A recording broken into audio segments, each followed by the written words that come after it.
नमस्कार दोस्तों, इस वीडियो में हम बात करेंगे ट्रांसफार्मर के बारे में। ट्रांसफार्मर एक ऐसा इलेक्ट्रिकल डिवाइस है जो वोल्टेज को इंक्रीज या डिक्रीज करता है, मींस स्टेप अप या स्टेप डाउन करता है बिना फ्रीक्वेंसी बदले। इसका यूज़ पावर ट्रांसमिशन और डिस्ट्रीब्यूशन में बहुत इंपॉर्टेंट होता है।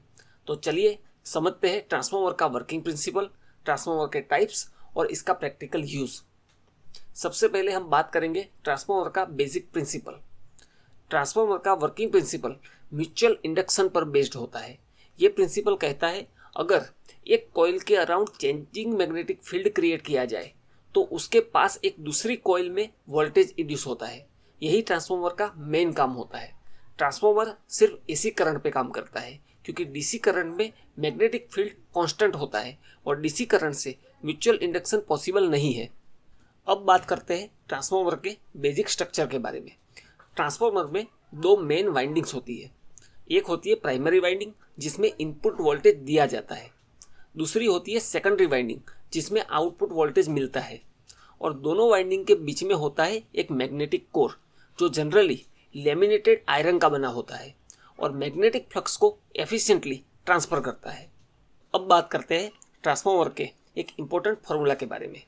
ट्रांसफार्मर का वोल्टेज और वाइंडिंग के टर्न्स के बीच में एक सिंपल रिलेशन होता है।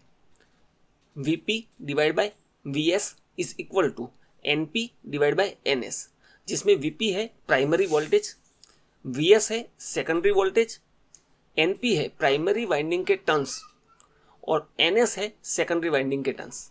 यानी अगर सेकेंडरी वाइंडिंग के टर्न्स ज़्यादा है तो वोल्टेज स्टेप अप यानी कि बढ़ेगा, और अगर सेकेंडरी वाइंडिंग के टर्न्स कम है तो वोल्टेज स्टेप डाउन यानी कि कम हो जाएगा। चलो इसको एग्जाम्पल से समझते हैं। आपने आपके घर के आसपास के एरिया में ऐसा एक डबल पोल ट्रांसफार्मर देखा होगा।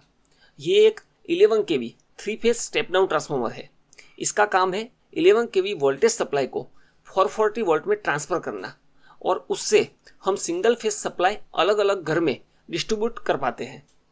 तो इसमें सेकेंडरी वाइंडिंग के टर्न्स प्राइमरी वाइंडिंग के टर्न से कम होते हैं और इसलिए वो वोल्टेज को स्टेप डाउन कर पाता है और आउटपुट में 440 वोल्ट देता है, जिससे हम हर फेज को अलग अलग घर में न्यूट्रल के साथ देते हैं और ऐसे 230 वोल्ट सप्लाई घर तक पहुंचती है।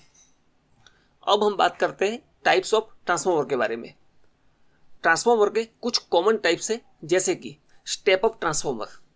इसमें आउटपुट में इनपुट से ज़्यादा वोल्टेज मिलता है। दूसरा स्टेप डाउन ट्रांसफार्मर, जिसमें आउटपुट में इनपुट से कम वोल्टेज मिलता है।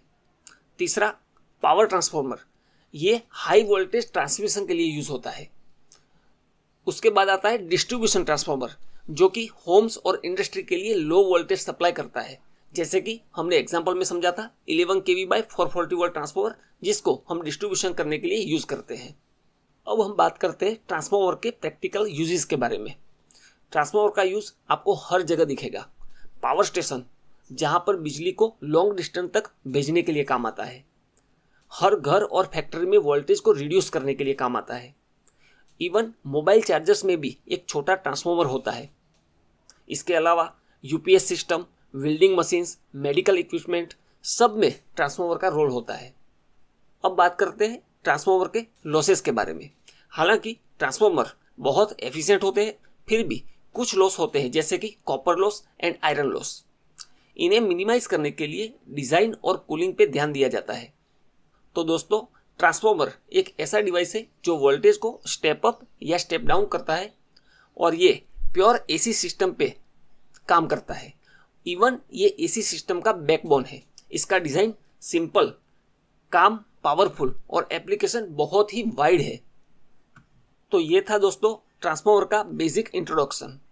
नेक्स्ट वीडियो में हम ट्रांसफार्मर को और डिटेल में समझेंगे, जैसे उसके टाइप्स, लॉसेस और टेस्टिंग। अगर वीडियो पसंद आया हो तो लाइक, शेयर और सब्सक्राइब जरूर कर लेना। धन्यवाद।